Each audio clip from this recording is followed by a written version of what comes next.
Saan ko nakuha to? Tingin ko stress. Kaya kayo, huwag kayong magbabasa ng comments sa Facebook. Na-stress ako sa mga comments. Na-stress ako sa mga bashers. Kahit konti na na-stress ako.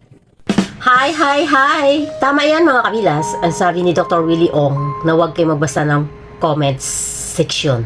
Bago pala ako nag-vlog dito mga kabilas, hindi mo maiwasan na hindi ka makapagbasa ng comments section mga kabilas. Dahil ang engagement, yun sa mga K para mag-success ang ating video mga kabilas.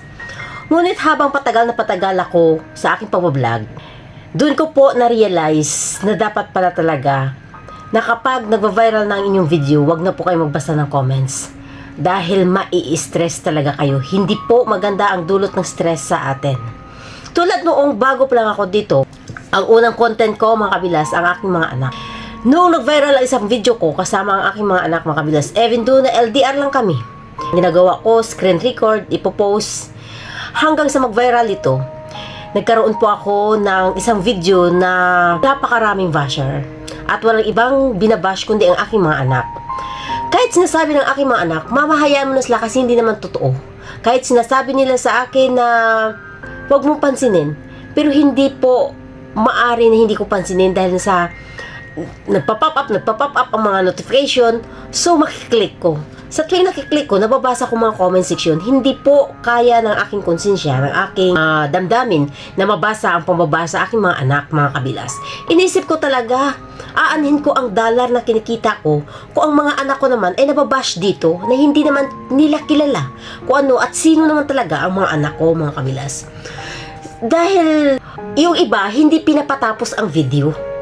Sa una pa lang, nila napapanood hanggat may comments sila, magko-comments na sila mga kabilas.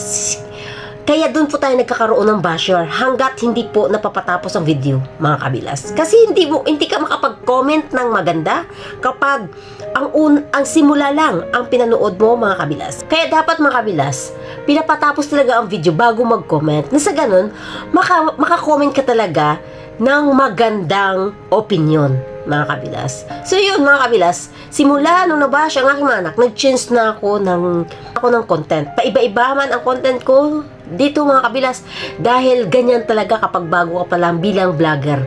Lahat ng mga videos na gagawin mo, ipopost mo para makita mo talaga kung saan at alin doon ang kaya mong gawin at kaya mong labanan kapag nag-viral na ito mga kabilas.